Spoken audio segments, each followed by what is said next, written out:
بسم اللہ الرحمن الرحیم۔ السلام علیکم، آپ دیکھ رہے ہیں الف نیوز اور میں ہوں آپ کے ساتھ ماجد علی۔ شامل کرتے ہیں پاکستان اور دنیا بھر سے بریکنگ نیوز ہیڈ لائنز۔ یمنی حوثیوں نے پہلی بار اسرائیلی بحری جہاز پر ہائپر سونک میزائل داغ دیا۔ اسرائیلی بحری جہاز MSC سارا 5 میزائل لگنے کے بعد سمندر میں آگ کی لپیٹ میں آ گیا۔ یمنی حوثیوں نے اسرائیل کو دھمکی دی ہے کہ جلد اس سے زیادہ خطرناک کارروائیاں ہوں گی اگر اسرائیل نے غزہ پر حملے نہ روکے تو۔ یاد رہے یمنی حوثی گروپ اب تک 190 کے قریب امریکی، برطانوی، اسرائیلی جہازوں کو نشانہ بنا چکا ہے۔ خبر کے اگلے حصے میں بات کرتے ہیں۔ امریکہ نے حزب اللہ کے ساتھ کشیدگی کے درمیان اسرائیل کی حمایت کا اعلان کرتے ہوئے لبنانی ملیشیا سے کشیدگی میں کمی کا مطالبہ کر دیا۔ وائٹ ہاؤس کی طرف سے بدھ کو جاری کردہ ایک بیان کے مطابق وائٹ ہاؤس کے قومی سلامتی کے مشیر جیک سیلون نے اسرائیلی وزیر دفاع سے ملاقات کی۔ جیک سیلون نے لبنانی حزب اللہ کے مقابل اسرائیل کی سلامتی کے لیے اپنے غیر متزلزل عزم کا اظہار کیا۔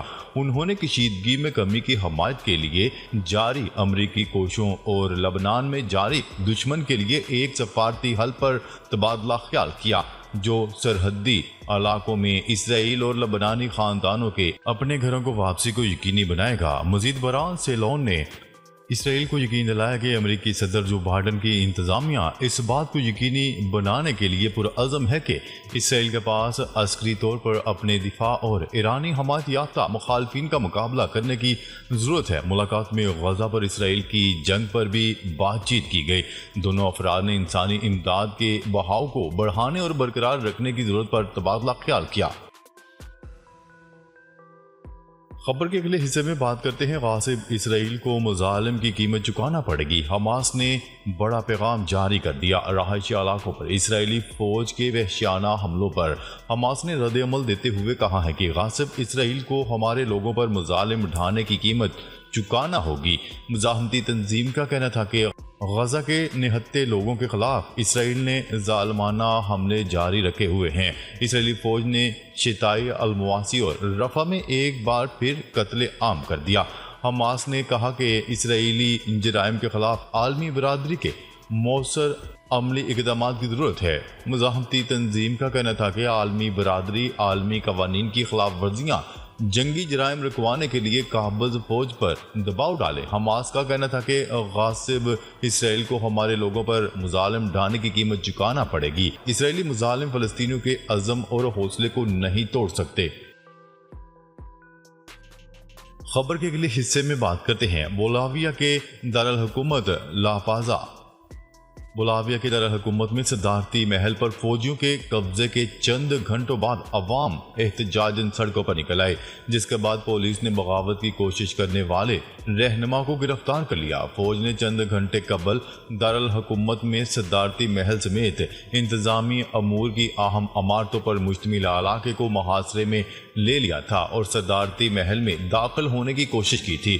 بختر بند گاڑیوں کی مدد سے فوجیوں نے موریلو اسکوائر پر پوزیشن سنبھالی تھی اور صدارتی محل کی طرف جانے والی تمام سڑکوں کو بند کر دیا تھا۔ باغی فوجیوں کے انچارج جنرل جواز جوس نے فوج کے محاصرے کے بعد کہا تھا کہ وہ جمہوریت کی تنظیمیں نو چاہتے ہیں اور وہ فی الحال صدر لوئس آرکے کا احترام کرتے ہیں لیکن کابینہ میں تبدیلیاں کریں گے۔ انہوں نے کہا تھا کہ ایک اشرافیہ نے ملک پر قبضہ کر لیا ہے۔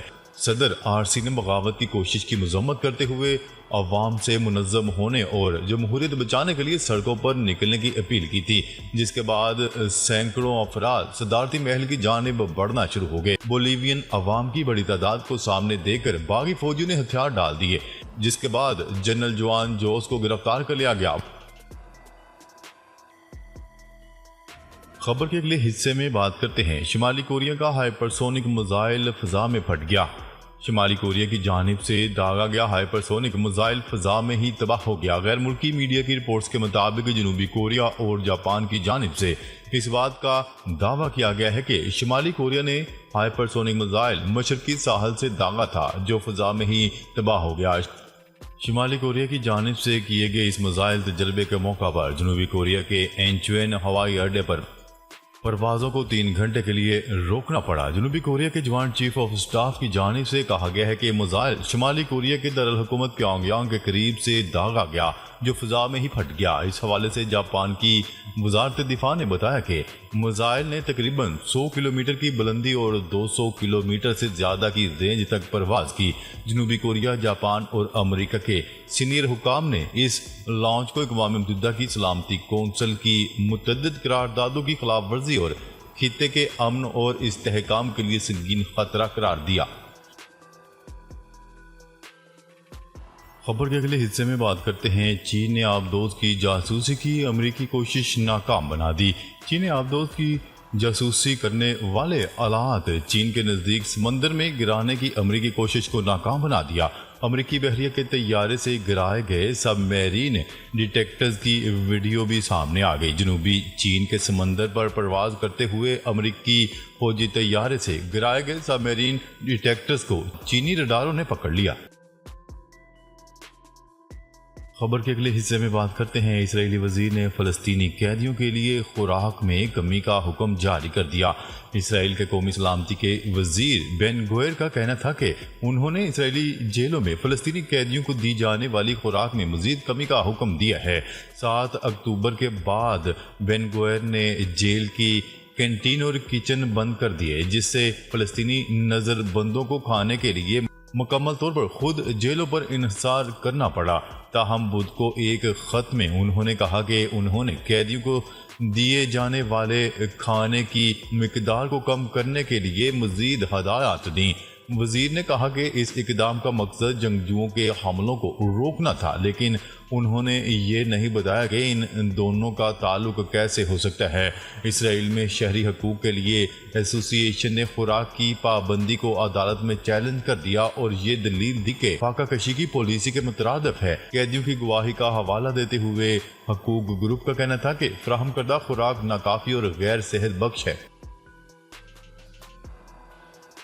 خبر کے اگلے حصے میں بات کرتے ہیں، برطانیہ میں غزہ جنگ اور اسرائیلی بربریت کے خلاف آواز اٹھانے والے طلبہ کو زبردستی خاموش کر دیا گیا۔ تفصیلات کے مطابق برطانوی طلبہ و طالبات اور عوام کی جانب سے غزہ کی پٹی کے ساتھ اظہار یکجہتی کرتے ہوئے اسرائیل سے مکمل انخلاء اور اسرائیل سے منسلک کمپنیوں کے بائیکاٹ کے لیے احتجاج جاری ہے۔ انتظامیہ آکسفورڈ یونیورسٹی کے طالب علموں کی جانب سے مظلوم فلسطینیوں کے ساتھ اظہار یکجہتی کے لیے قائم کیا گیا احتجاجی کیمپ زبردستی ختم کر دیا۔ مذکورہ احتجاجی کیمپ گزشتہ ماہ 6 مئی کو آکسفورڈ یونیورسٹی کے میوزیم آف نیچرل ہسٹری کے باہر لگایا گیا تھا۔ تازہ ترین اطلاعات کے مطابق آکسفورڈ یونیورسٹی انتظامیہ کی جانب سے طلبہ کی جانب سے قائم شہداء کی یادگار پر بھی بلڈوزر جلا دیا گیا۔ اس حوالے سے طلبہ ایکشن گروپ کے عہدیداران کا کہنا تھا کہ غزہ میموریل گارڈن کو مسمار کرنا قابل مذمت فعل ہے۔ غزہ میں نسل کشی پر خاموشی جرم ہے۔ یونیورسٹی انتظامیہ نے میڈیا کو اپنا موقف بیان کرتے ہوئے کہنا تھا کہ طلبہ کے مطالبات پر نظر ثانی کریں گے، تاہم طلبہ ایکشن گروپ نے حتمی فیصلے تک احتجاج جاری رکھنے کا اعلان کیا۔ واضح رہے کہ یونیورسٹی طلبہ کے احتجاجی کیمپ میں ایک طبی خیمہ، اسنیک ایریا اور میٹنگ پوائنٹ بھی شامل تھے، جن میں بہت سے فلسطینی جھنڈے اور پلے کارڈ آویزاں کیے گئے تھے، جن پر نسل در نسل مکمل آزادی تک جیسے نعرے درج تھے۔ خبر کے اگلے حصے میں بات کرتے ہیں، امریکہ نے اپنی سرزمین پر سکھ شہری کو قتل کرنے کی کوشش پر بھارت سے جواب طلب کر لیا۔ امریکی نائب وزیر خارجہ نے آن لائن بریفنگ میں ایک سوال کے جواب میں کہا کہ امریکی سرزمین پر ایک امریکی شہری کے قتل کی کوشش کی گئی۔ اس سازش میں بھارت کے ملوث ہونے کی تحقیقات جاری ہیں۔ نائب امریکی وزیر خارجہ کا مزید کہنا تھا کہ سکھ شہری کو قتل کرنے کی سازش پر بھارت سے بات کی ہے۔ بھارت نے امریکی تحفظات کا جواب دیا ہے۔ بھارت پر واضح کیا ہے کہ امریکہ اس معاملے پر جواب چاہتا ہے۔ بھارت سے کہا ہے کہ ہماری سرزمین پر سکھ شہری کے قتل کی کوشش کے معاملے پر ہونے والی پیش رفت سے بھی آگاہ کیا جائے۔